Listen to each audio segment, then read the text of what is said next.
Ladies and gentlemen, Colgate Dental Cream presents The Dennis Day Show, written by Frank Galen. With Dink Trout, Charles Dant in the orchestra, yours truly, Vern Smith, and starring our popular young singer in A Day in the Life of Dennis Day.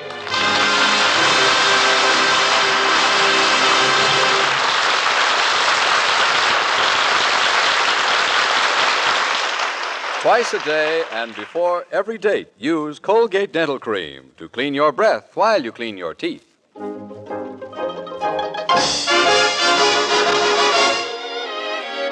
Here's Dennis singing Linda. When I go to sleep, I never count sheep. I count all the charms about Linda. And lately it seems in all of my dreams I walk with my arms about Linda. But what good does it do me? For Linda doesn't know I exist. Can't help feeling gloomy. Think of all the lovin' I've missed. We pass on the street, my heart skips a beat. I say to myself, hello, Linda. If only she'd smile, I'd stop her a while. Then I would get to know Linda. But miracles still happen. And when my lucky star begins to shine, with one lucky break, I'll make Linda mine. Oh, miracles still happen. And when my lucky star begins to shine, with one lucky break, I'll make Linda mine.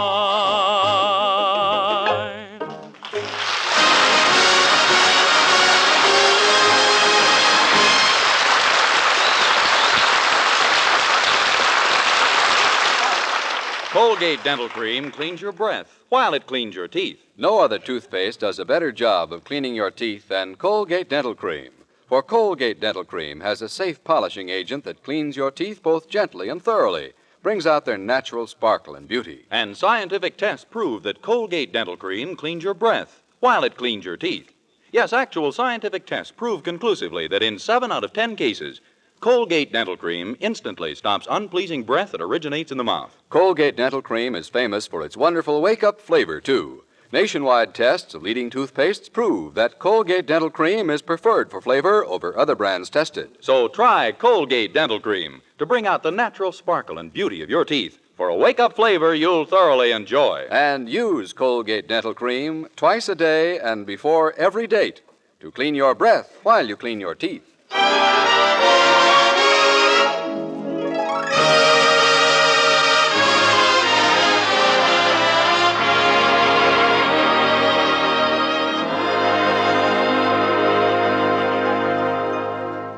Well, just about the last person in the whole world you'd suspect of being up to something devilish is the husband of our young hero's landlady. Loyal, dutiful, steady, fearful Mr. Anderson.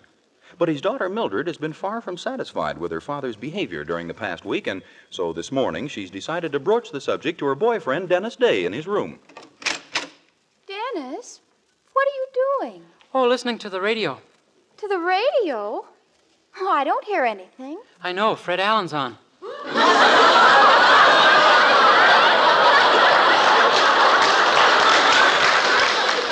Well, turn it off. I want to talk to you. Okay. Dennis, have you noticed anything odd or unusual about Dad lately? Your dad? No, Mildred, why? Well, he's been acting strangely all week. Gee, really? He hasn't been near Mother for whole days at a time. And besides that, he's been acting strangely, huh? We hardly ever see him anymore. Why, at dinner he barely gets through the first course before he disappears somewhere. I don't understand it. Me either. He certainly should be used to the food by now. It isn't the food. My father's up to something. Oh, gosh, you really think so? I do. Dennis, you don't suppose... Oh, no.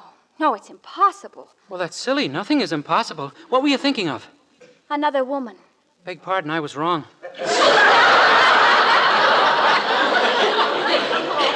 Of course, it's utterly fantastic. Ridiculous. Still, Yeah, it's spring, and you know what they say about young men and their fancy.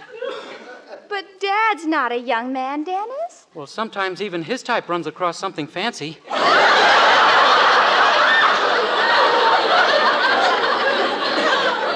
You really think it might be an affair d'amour? Oh, I don't know whether she's French or not. But you do think he might be interested in another woman. Oh, Dennis, I can't believe it. Me either, really. But, Dennis, we've simply got to know the truth. Yeah. If it's what we suspect, we might be able to break it up before Mother hears about it.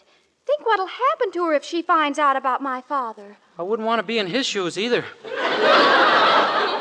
Now, look. Daddy's in the next room. You're going in there and find out what he's up to. You mean right now? Yes, only for heaven's sakes, be tactful. If you're not subtle about it, he won't tell you a thing. Okay, I'll kind of ease into it slowly. I can be pretty sly, you know. Oh, good. I'll wait here for you. Go on. Morning, Mr. Anderson. Morning, my boy.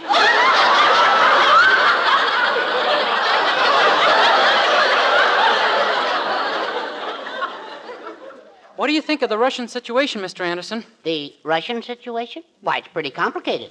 Yeah, and do you know that half the population of Russia is women? Naturally. How's your love life lately? My what? Mr. Anderson, I'm going to put my cards right on the table. I suspect you of going out with another woman. Dennis, have you ever seen me with another woman? No, sir. No. Have you ever heard me mention another woman's name or seen me even look at another woman at any time? No, sir. Well, then, Where are you hiding her?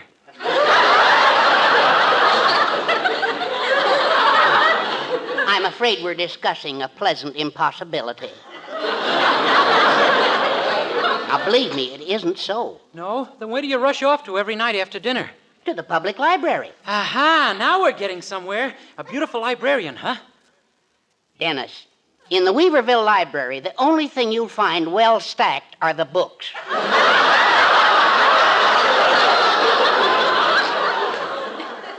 Well, what do you do at the library then? Well, now, if you'll promise me to keep it a secret, I'll tell you. Oh, sure, I promise. All right? Now, I've been looking up some old newspaper files. You see, I've been writing a story. A story? That's right. I've already sent it to True Story magazine, and they want to publish it. Gee, what's it called? The Romance of Herbert Anderson. Fiction, huh? You have just put your finger on the horrible problem that I now find myself faced with. You see, True Story magazine positively insists that every word they print is the absolute truth. Oh, and you didn't make your romance true. No, I made it interesting. Now the magazine is sending a man here to authenticate my story before they publish it. Well, can he find anything false? I mean, just what did you say? Well, I described myself as a man of 50 with a desirable wife. You're dead.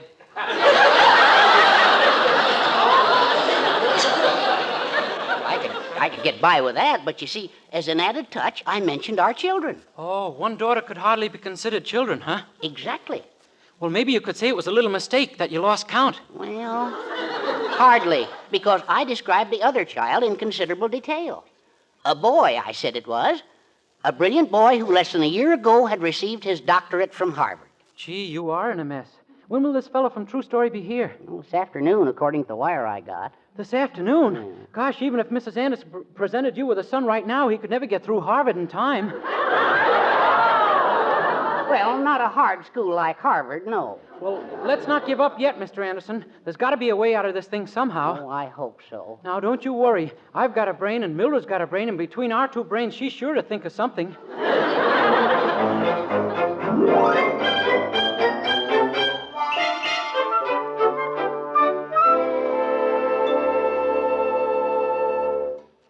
So that's all it is. Oh, I think your father's in pretty big trouble, Mildred. Yes, but there's a way to get him out.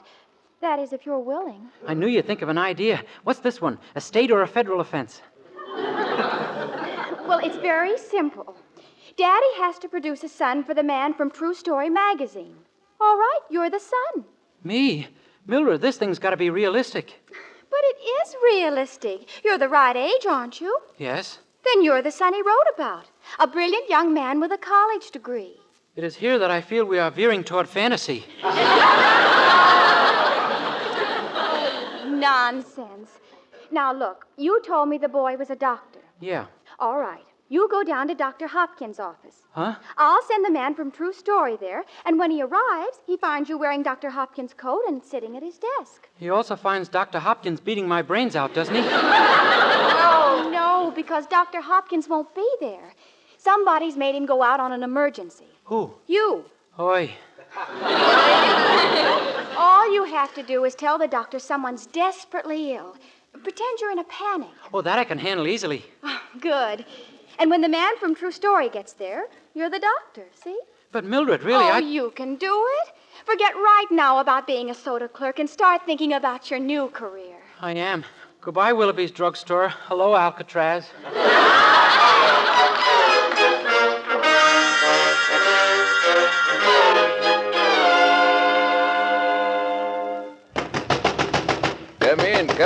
Come in. Dr. Hopkins, Dr. Hopkins. Yes, boy, what is it? An emergency, doctor. My sister.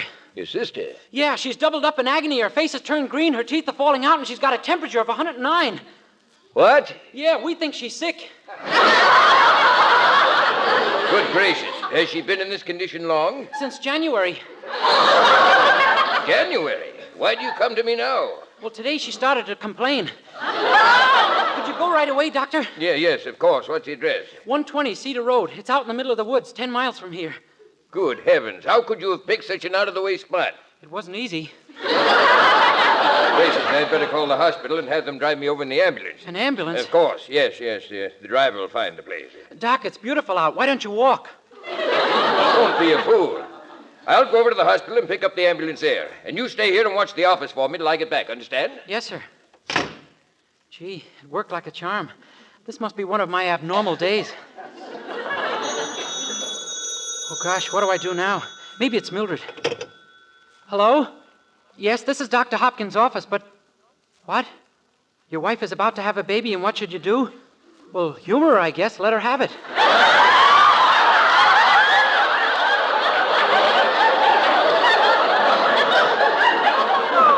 Mister, what a thing to say. You ought to have your phone ripped out. Dennis, did you get rid of the doctor? Yeah. The man from True Story's on his way down the hall. Uh-oh. Quick, put on that white coat and put the stethoscope around your neck. Hurry now. Okay. Oh, there he is. I'll slip behind the screen where he can't see me. Come in. How do? I'm Mr. Weems of True Story magazine. They told me I could find Mr. Anderson's son here. Yes, I'm Mr. Anderson's son. Dennis Day is the name. Dennis Day? Your father's name is Herbert Anderson and yours is Dennis Day? Yeah, he didn't want people to call me Junior. That explains your first name, but what about your last? Well, Daddy's a fellow takes no chances at all. Anyway, I want to welcome you to my office and assure you that... Your office? Sure. On the front door it says Dr. Hopkins. How come? Let's let that one ride, shall we? I may think of something later. Better come up with it now. I have a feeling I may not be here long. Well, I just bought Dr. Hopkins' practice, and I haven't had time to take his name off the door yet. Hey, pretty good, huh?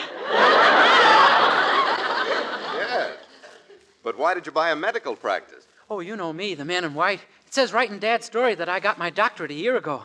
Yes, but your doctorate wasn't an M.D. It was a law degree from Harvard Law School. A law degree? You mean I'm a... Try to guess. A lawyer? Good boy.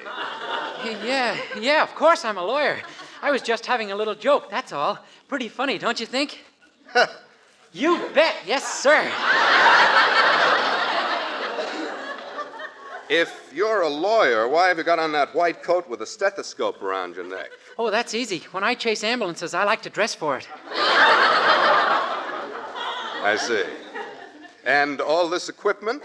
What would a lawyer want with an X-ray machine? Oh, you'd be surprised how it turns up the hidden clauses in contracts. And I suppose you use that examination table when you examine witnesses. Yeah, it helps me weed out the habeas corpuses from the corpus delicti. This is kind of fun, isn't it?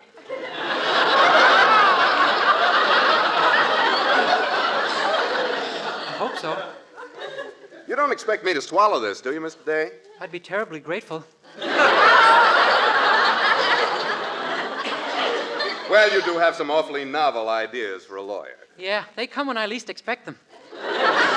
You and Clarence Darrow, eh? No, I like to work alone. Who has a better right?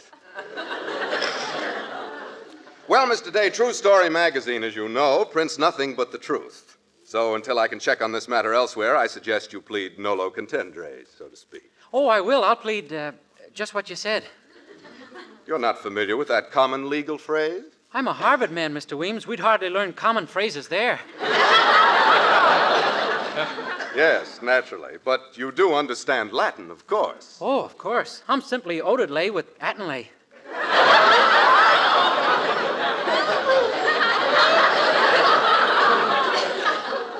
You are indeed loaded with something or other. Well, goodbye, Mr. Day. Let's not do it again real soon, shall we? Dennis, is he gone? Yeah. You know something, Mildred? I have a feeling he didn't believe a word I said. I'm afraid you're right. But there's nothing we can do now but hope for the best.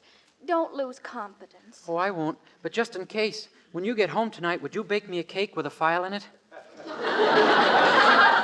Oh, no, Dennis, you must. Uh-oh, he's back again. Quick, behind the screen. Okay. Come in. Now, look, Mr. Weems, Stand still, Doc. This ain't a water pistol I got in my hand. I need a doctor. But... You're coming with me, Doc. The boss needs you fast, and he needs you bad. A car just went past him, and now he's got 2 bullets in his stomach. Gosh, I realize that drivers are always thinking up new things to do to pedestrians, but really... Come on, get your things on, Doc. I ain't fooling. No, wait. You're making a mistake. I'm not a doctor. No? Then what are you doing in this office with a white coat on and a stethoscope around your neck? Oh, I was trying to convince someone that I was a lawyer. Sounds weak, huh? Doc, I'm warning you for the last time. The boss needs someone to pick those bullets out of him. And if I refuse? You go anyway. Then you and the boss can pick the bullets out of each other. I see what you mean. You're an excellent salesman. Thank you. Now, are you coming? Yes, sir, only, what if I weren't a doctor? I'd blow your brains out, mister. Call me Doc. Come on. We wasted enough time. Our hideout is the old Foster place on Pine Hill. Here's your little black bag. Now, come on, let's go. Yes, sir. Oh, Dennis, my poor darling. I've got to do something. But what? They'll kill him, those horrible men. He'll be dead.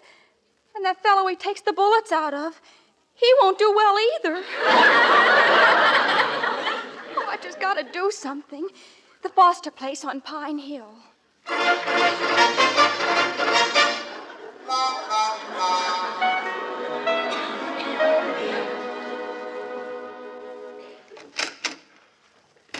Well, here he is, Chief. Oh, good work, Sam.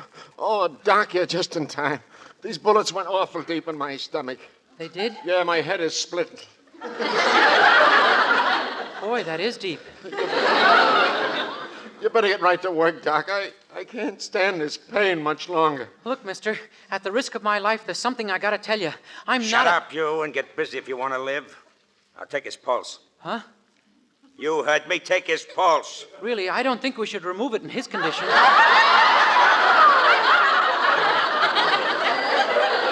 What are you talking about? All you gotta do is feel it. Oh. Well, what are you waiting for? Go ahead and feel his pulse. Yes, sir. If you'll find it, I'll be glad to feel it. Oh, never mind the pulse, Doc. A blood count is more important anyway. A blood count? Yeah, go ahead. Take one. Oh, I don't have to. I can tell without counting them that you have fewer than you used to. You know something, boss? I think you're in trouble. You're telling me.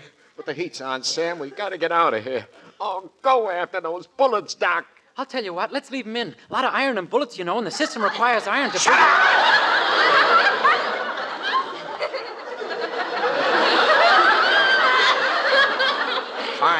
A fine time to be making jokes. Go on, examine his stomachs and see if you can locate them slugs. Okay. Steady now, Chief. Ow! Ticklish? You fool! He can't stand that. Come on, give him an anesthetic. An anesthetic? Yeah, sure, you got something to put him asleep, ain't you? Well, I could read to him if you want me to. Are you crazy? You must have brought some ether with you in that bag. Let me see. Yeah, sure, here it is. Gee, I'm glad I remembered. Okay. Now I'll pour some on my handkerchief and give it to him. There, that ought to do it. All right now, Doc. You call for your instruments, and I'll hand them to you. But I... Call for your instruments. Okay. Knife. Knife. Smelling salts. You're going to give him smelling salts? They're for me.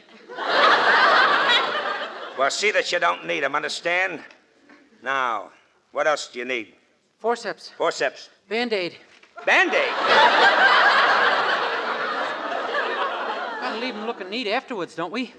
For crying out loud, Doc. Quit talking like a fool, will you, and start operating. Really, mister, look, Did you hear me? Yes, sir, but I can't operate on this man. I'm not Start operating.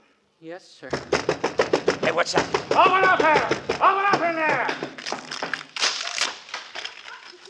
Okay, you. Stand where you are and get your hands up. The cops. Gee, just like David Harding, counter-spy.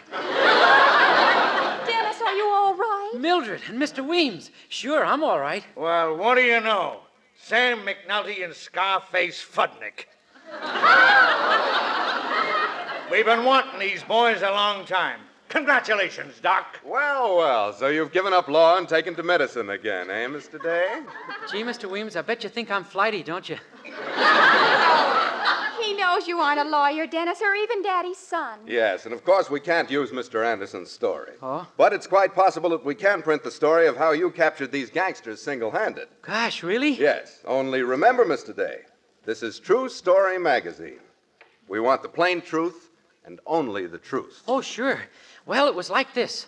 I was all alone in the doctor's office when all of a sudden 10 men armed with Tommy guns and cutlasses jumped me. I fought like a demon and I was winning easily when all of a sudden one of them whips out an atom bomb.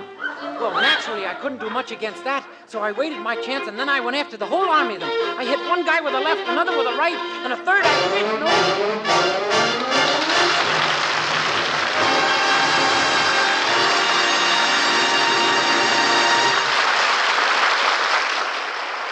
No, the story of how Dennis Day routed the gangsters will not be found in True Story Magazine. But the story of Dennis's life, entitled Okay, I'll Talk, definitely is in the current issue. True Story Magazine on sale at all newsstands. Dennis Day will be back in just a moment with a song. But first, here's a fact worth knowing. Colgate Dental Cream cleans your breath while it cleans your teeth. And that's important, as our Colgate players are going to demonstrate for you. Our curtain goes up on a rain-soaked college boy who doesn't seem to know it's raining. Raining cats and dogs, in fact. A friend comes up and says, Come on, snap out of it, Tom. Don't you know enough to come in out of the rain? Well, what difference does it make, pal? I'm all wet anyway, according to Sal. She just read me a thunder and lightning act that was a beaut. Oh, so your sugar left you standing in the rain, did she? That's about it. But when it comes to telling me why, well, Sal's the original Miss Clam. Well, rain in the face, I'll tell you something. What you want to do is make a dash for your dentist, Tom. And here's what Tom found out. Scientific tests have proved that in 7 out of 10 cases, Colgate Dental Cream instantly stops unpleasing breath that originates in the mouth. What's more, Colgate Dental Cream's safe polishing agent brings out the natural sparkle of your teeth, cleans them thoroughly and safely. Yes, Colgate Dental Cream cleans your breath while it cleans your teeth. And Colgate Dental Cream is famous for its wonderful wake-up flavor, too. In fact, nationwide tests of leading toothpastes prove that Colgate Dental Cream is preferred for flavor over other brands tested. So to clean your teeth thoroughly and safely, for a wake-up flavor everyone enjoys, use Colgate Dental Cream. Remember, Colgate Dental Cream cleans your breath while it cleans your teeth. With Charles Dant and the orchestra, here's Dennis to sing the current favorite, I Want to Thank Your Folks. I want to thank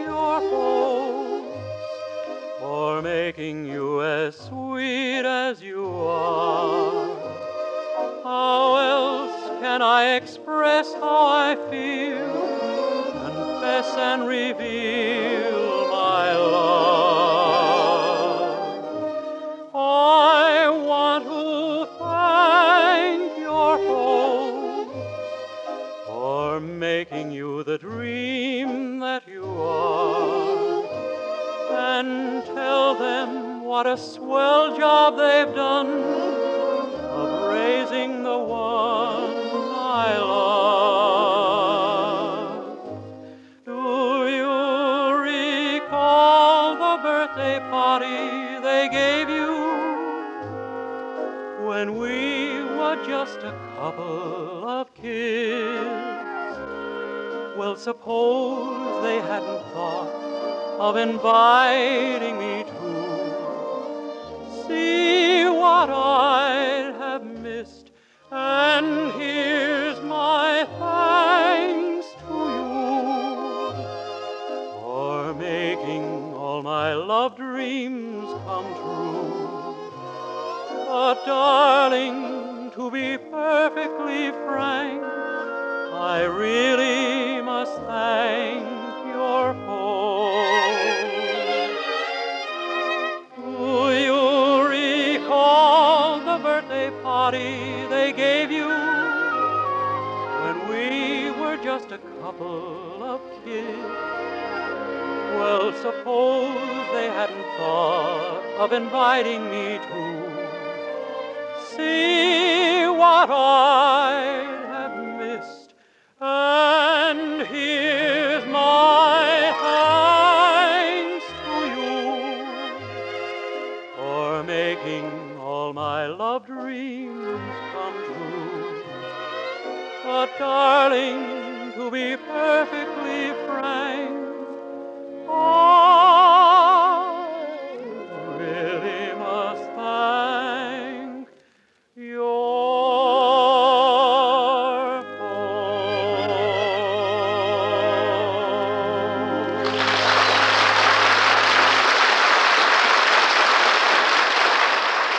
Good night, everybody. Dennis Day can be heard with Jack Benny every Sunday. And be sure and be with us again next week for another Dennis Day program. More songs, more adventures in the life of our star, Dennis Day. Meanwhile, be sure to use Colgate Dental Cream to clean your breath while you clean your teeth.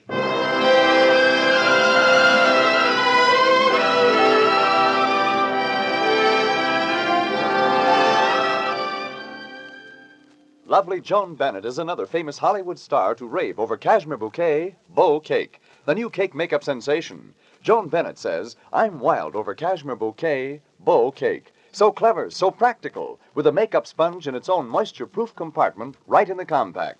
Yes, Cashmere Bouquet Beau Cake, for the first time, brings you the makeup sponge right inside the case. Buy the new cake makeup sensation, Cashmere Bouquet Beau Cake, at cosmetic counters today.